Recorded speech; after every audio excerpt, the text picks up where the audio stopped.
Isulat mo lang ang kanyang pangalan sa iyong palad at iiyak ito na nagmamakaawa na kausapin mo. Hello mga guys, kumusta kayo? Panibagong araw, panibagong video na naman tayo, and sa araw na ito ay isa na namang video ang aking tuturo sa inyo na simpleng gabay o simpleng pamamaraan na makakatulong sa atin. At bago ang lahat, gusto ko lang mag-disclaimer sa mga taong hindi naniniwala at hindi gusto ang mga kaganitong video. Please escape this video and maghanap kayo ng videos na gustong gusto nyo, dahil ang video na ito ay para lamang ito sa mga taong naniniwala and gusto mag-try. Sa lahat po ng mga nagko-comment po dito sa aking video dito sa loob ng aking channel, mag-ingat sa lahat ng mga nagre-reply sa inyo na dinadala kayo sa kanilang WhatsApp in Imo app upang makaiwas po tayo sa scam. Ngayon po ituturo ko sa inyo paano siya iiyak at paano siya magmamakaawa na kausapin mo. Lalo na kapag ilang araw mo na siyang hindi pinapansin o hindi kinakausap, talagang magmamakaawa ito sa inyo at iiyak ito, napapansinin mo. Ito ay pwedeng gawin sa parehas ang kasarian, babae ito babae and lalaki ito lalaki. And syempre naman sa ating babae at lalaki na mag-partner. And ayun po, pwede ito sa magkalapit at magka-LDR sa isa't isa. So, ang dapat nating ihanda dito sa paggawa ng ritual na ito is sarili mo lamang at panulat. So, ito lamang ang dapat nating ihanda. So, napakadali lamang. So, ngayon po, kapag naihanda mo na ito ang panulat, syempre ihanda mo rin ang inyong sarili. Paano?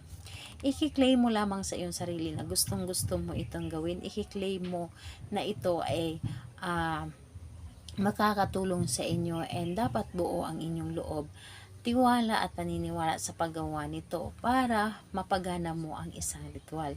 Dahil sa lagi kong sinasabi na kapag ikaw ay gumagawa ng isang ritual na hindi ka naman nagtiwala or hindi ka naniniwala, malabo mo ito mapapagana.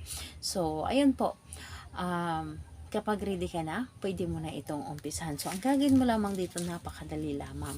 Dito sa iyong palad, pwede kahit saang parte ng palad, pwedeng sa kanan, pwedeng sa kaliwa, basta ito ay palad.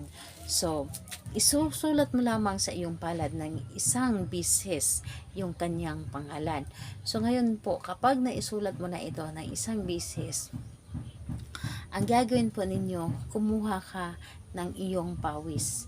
So, kailangan pinagpawisan ka or meron kang pawis sa iyong katawan.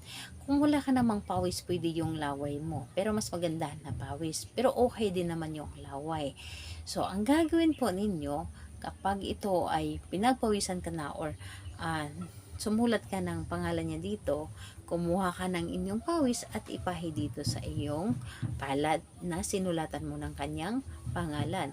Ngayon po, kapag naisulat mo na dito sa iyong palad at pinahiran mo na ng pawis mo, i-close mo lamang ang iyong palad at ibulong mo dito.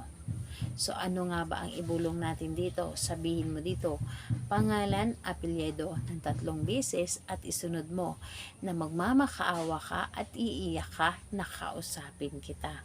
Pangalan, apelyido, magmamakaawa ka at iiyak ka na kausapin kita.